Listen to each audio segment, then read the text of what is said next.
à tous et bienvenue sur La Papote Livresque.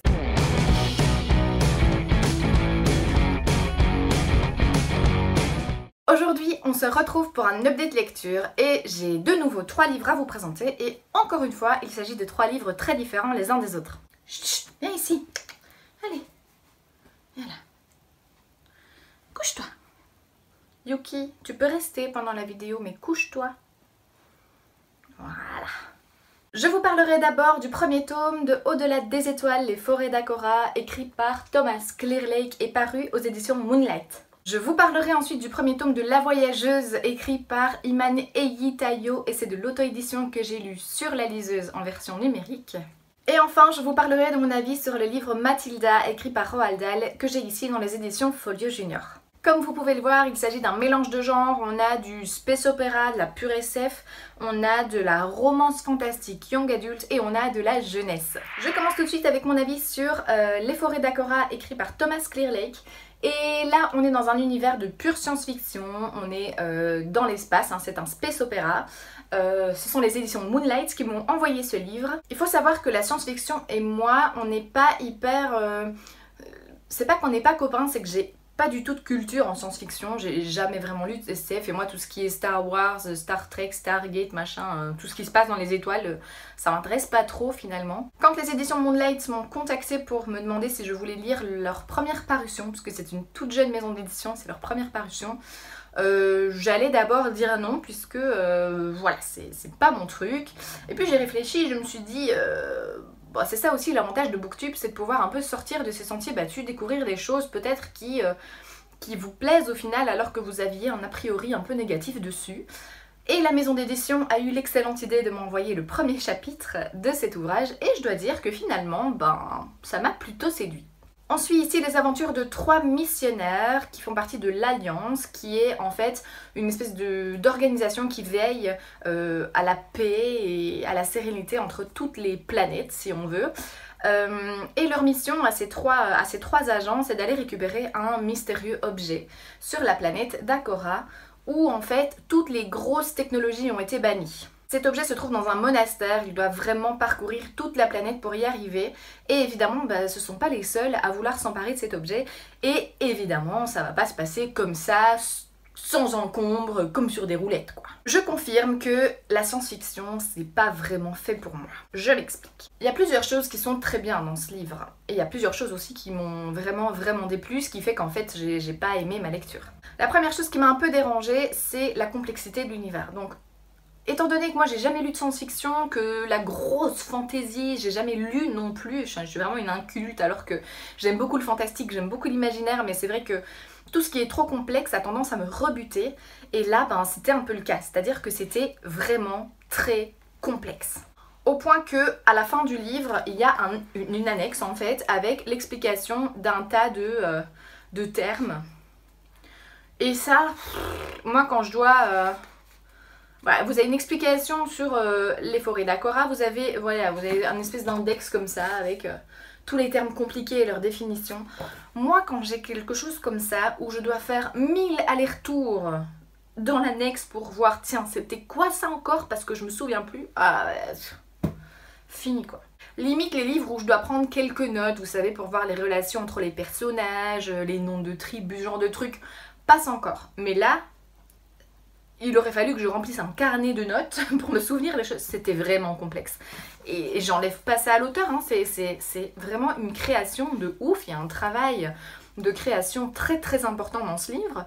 Mais moi, je me suis complètement perdue là-dedans. Du coup, j'étais perdue avec l'intrigue. Je m'accrochais pas au personnage du tout. C'est un tout en fait qui fait que ce livre m'a pas du tout touchée. J'ai voulu l'abandonner plusieurs fois et... bêtement de ma part, comme c'était un service presse, je me suis forcée à le lire, ce que je ne ferai plus dans le futur parce que ce soit en service presse ou pas, j'ai pas envie de me forcer à un livre que je n'aime pas.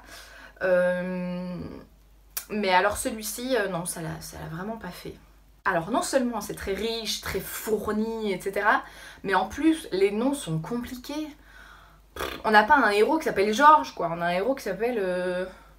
Comment il s'appelle? Je pense qu'il s'appelle Jadour. Bon ça passe encore, mais les planètes, les machins, les systèmes... Alors c'est trop compliqué pour moi, ça l'a pas fait. L'objet livre est magnifique, hein, soit dit en passant, c'est un beau pavé, il est très très beau, la couverture reflète bien l'ambiance. Alors vous avez en fait, c'est une histoire qui fait 360 pages, et après vous avez, vous voyez, même des pages en couleur avec les cartes du Nouveau Cosmos et tout, enfin, le livre est vraiment très très beau, ça je l'enlève pas, mais voilà. Je vous le conseille pas vraiment si vous êtes des novices en science-fiction ou en littérature de l'imaginaire.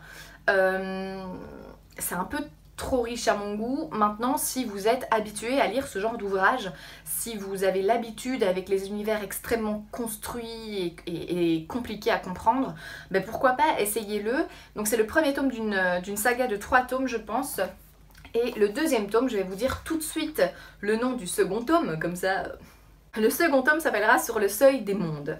Je poursuis avec le premier tome de Voyageuse, je vous mets l'image juste ici, écrit par Iman Eyitayo, qui m'a également été envoyé par l'auteur cette fois-ci, qui est un livre, je pense, en auto-édition. Je pense, je ne sais plus, je pense que oui. Et je l'ai lu donc sur ma liseuse en format numérique. Alors là, on est dans un style complètement différent, on est sur de la romance young adulte fantastique. Alors là, c'est un mishmash... Quand l'autrice m'a contactée pour me demander si je voulais lire son livre et qu'elle m'a dit qu'il s'agissait d'une romance, c'est un peu le premier mot qui m'a... Ah non. Après c'était romance young adulte. Encore pire. Pour moi, hein, je parle pour moi. Et puis elle a dit fantastique. Et là, comment est-ce que l'autrice avait pu mixer la romance, le young adulte et le fantastique ensemble? C'était un peu mon interrogation. Donc j'ai lu le résumé et là... je me suis dit, mais ça a l'air trop bien. On suit donc Kanine, qui est une jeune fille de 18 ans qui vient de finir sa dernière année, je sais jamais trop comment vous appelez ça, vous en France, collège, lycée, nous on dit enseignement secondaire, hein. En gros elle va à l'université après. Et malheureusement pour elle, elle doit passer les 2 mois de vacances d'été chez son père au Bénin, son père qui est chirurgien et qui passe tout son temps à travailler. Ce ne sont pas donc des vacances de rêve en perspective pour Camille, qui doit donc se rendre au Bénin et qui sait qu'elle va se faire chier comme un rat mort. Quand elle arrive là-bas, son père lui apprend en plus que June, qui est un ami d'enfance qu'elle n'a plus vu depuis 6 ans, pour qui elle avait un petit peu le béguin quand même, hein, est dans le coma depuis 2 semaines. Elle s'arrange pour aller lui rendre visite, hein, et elle touche un bracelet qu'il a au poignet, et je pense qu'elle a un bracelet du même genre aussi, et pouf, elle se retrouve dans un monde qu'elle ne connaît pas. Je dois vous dire que ce résumé-là m'a quand même donné envie de lire ce livre et finalement j'ai bien fait parce que c'était pas du tout une mauvaise lecture. Il y a 2-3 petites choses quand même qui m'ont un petit peu dérangée et on va commencer par ça pour terminer par le positif. La première chose qui m'a un petit peu dérangée, c'est le personnage de Kanine et de June, mais plus précisément leur relation. Vous vous doutez bien que l'aspect romance, c'est entre ces 2 personnes qu'elle va être développée. Et je dois dire que leur comportement et leurs réactions m'ont parfois un petit peu fait lever les yeux au ciel. Je ne sais pas si si c'est parce que je suis une vieille maintenant, hein, ou si c'est parce que vraiment, même en étant ado, j'aurais pas compris. Je sais pas, mais les je t'aime moi non plus pendant je sais pas combien de pages, ça me va pas. Je trouve qu'il y a d'autres personnages secondaires dans cette histoire qui sont beaucoup moins clichés et beaucoup mieux développés, et heureusement d'ailleurs. Mais voilà, donc ces 2 personnages-là et la romance, enfin vous vous doutez bien que moi de toute façon les romances j'aime pas ça, donc d'office l'aspect romance de l'histoire m'a pas non plus... C'était pas un truc de ouf quoi. Deuxième chose qui m'a un peu dérangée aussi, c'est ce fameux monde où Kanine arrive. Donc elle arrive dans un monde qu'elle ne connaît pas, ça c'est juste fantastique. Elle rejoint en fait June dans le coma, donc... June est dans le coma et est dans ce monde, mais elle n'est pas dans le coma, c'est pour ça qu'elle est voyageuse en fait, et rien qu'en touchant son bracelet, pif, elle s'est retrouvée dans ce monde. Et ce monde, je l'ai trouvé tellement peu développé en fait. Je trouve que quand on crée un monde comme ça et qu'on joue un peu sur le côté fantastique, fantasy d'une histoire, il y a tellement moyen de s'amuser avec les décors, avec, je sais pas, l'environnement, avec... rendre ça visuellement attrayant, et je trouve que dans cette histoire c'est pas vraiment le cas. Pour moi ça manquait un petit peu de visuel quoi, je ne parvenais pas à imaginer ce monde. Elle décrit bien sûr que c'est un peu un monde aux accents asiatiques entre guillemets, parce que vous verrez que tout ce qui est symbolique chinoise est assez importante dans ce récit. Mais à côté de ça, c'était un peu flou, un peu vague. Et ça, j'ai un peu regretté parce que je pense qu'il y a vraiment moyen d'exploiter un monde comme ça qu'on invente et de s'amuser à l'exploiter.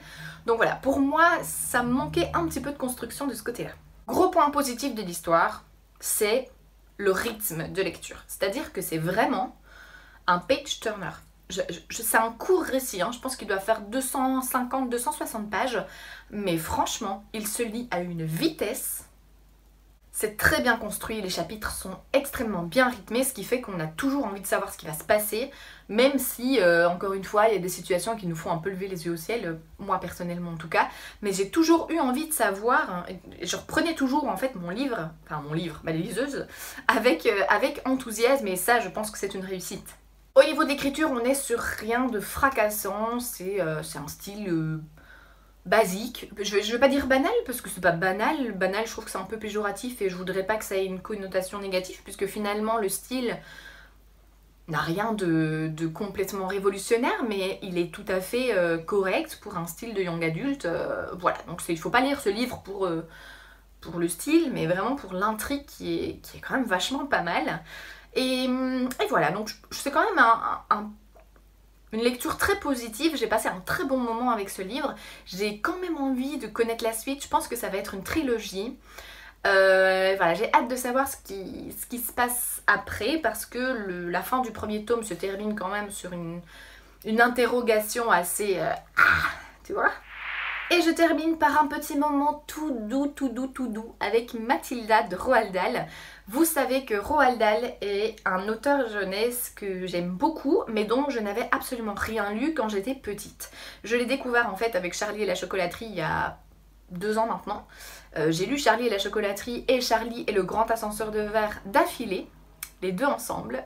J'avais adoré Charlie et la chocolaterie et je m'étais dit, je vais me faire un Roald Dahl par an. Au niveau de l'automne-hiver comme ça, parce que c'est juste une façon pour moi de rentrer dans un cocon de douceur, de retomber en enfance, même si je ne l'ai pas connu en étant enfant, je pense que ça m'aurait trop plu de le connaître enfant. Mais donc voilà, c'est la lecture Roald Dahl de 2017, Mathilda. Vous devez probablement, en tout cas si vous êtes de ma génération, connaître le film Mathilda. Ce film qui, pour moi en tout cas, passait en boucle tout le temps. Tout le temps. Vous savez, quand vous jouez dans votre chambre enfant et que vous avez un bruit de fond, ben voilà, moi mon bruit de fond c'était Mathilda quoi. Je connais toujours encore ce film par cœur, les dialogues, les scènes, j'ai tellement regardé ce film que je pense que je pourrais vous le réciter là maintenant, même si je vais pas le faire. Hein. J'avais très envie de regarder le film et je me suis dit non, lis le livre et après tu regarderas le film. Le livre est extrêmement fidèle au film. C'est-à-dire que, enfin non. Le film est fidèle au livre. C'est dans ce sens-là. J'ai retrouvé vraiment ce que je recherchais dans cette lecture, c'est-à-dire que je suis retombée dans cet univers que j'adorais. Et ça m'a fait un bien fou. On suit Mathilda qui est une petite fille de 5 ans qui est née dans une famille absolument dégueulasse pour elle, hein, la pauvre. Elle adore la lecture, parce que oui, Mathilda a 5 ans, mais elle lit du Charles Dickens. Elle tombe dans une famille où ses parents ne cherchent qu'à faire du profit de manière malhonnête, regardent la télé et des émissions abruties tout au long de la journée. Donc elle est née dans une famille en fait où elle se sent incomprise et tout bascule le jour où elle entre à l'école pour la première fois. Et dans cette école règne évidemment la directrice Le Gourdin qui est absolument atroce, détestable. Et voilà, donc on suit un petit peu toutes les aventures de Mathilda dans ce contexte-là. Cette lecture est tellement chouette. En fait, j'ai vraiment retrouvé les personnages que j'adorais. Donc Mathilda est telle que dans mes souvenirs. C'est une petite fille curieuse, intelligente, qui aime la lecture. Donc d'office, quand on aime soi-même la lecture, on peut la comprendre tout à fait. Mademoiselle Candy, qui est son institutrice, qui est d'une douceur et qui fait son job avec cœur. Mademoiselle Le Gourdin, qui est juste... cette femme est une ordure, quoi. On se demande vraiment ce qu'elle fout à la tête d'une école. Les verres de bois qui sont juste vraiment la pure image de la société de consommation abrutie actuelle, tu vois. Donc les gens qui font que regarder la télé, qui veulent du fric et qui pensent que c'est ça le but de leur vie, quoi. Les thèmes abordés dans ce livre sont ceux qui sont chers en fait à Roald Dahl. On est toujours avec une enfant qui naît dans un contexte difficile, C'est toujours comme ça avec Roald Dahl, c'est-à-dire que si vous vous souvenez du Bon Gros Géant, Sophie naît dans un orphelinat. Dans Charlie et la chocolaterie, Charlie vit dans une famille extrêmement pauvre. Et là, Mathilda vit dans une famille aisée, hein, mais qui ne la comprend pas. J'aime beaucoup les thèmes qu'il aborde, j'aime beaucoup la façon d'écrire de Roald Dahl. Ça se lit à une vitesse... c'est lu en une soirée et ça vous fait passer un de ces moments de douceur. C'est juste indescriptible et j'ai vraiment adoré cette lecture. Je me freine en fait à pas lire plus de Roald Dahl sur un an parce que j'ai vraiment envie d'en lire un par an.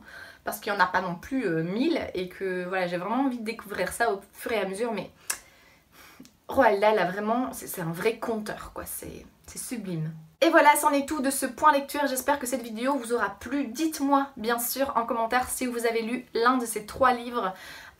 Dites-moi ce que vous en avez pensé. Donc personnellement ça se résume à une déception, une bonne lecture et un petit moment de douceur juste génialissime que j'ai kiffé.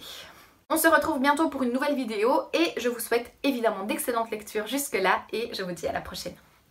Salut!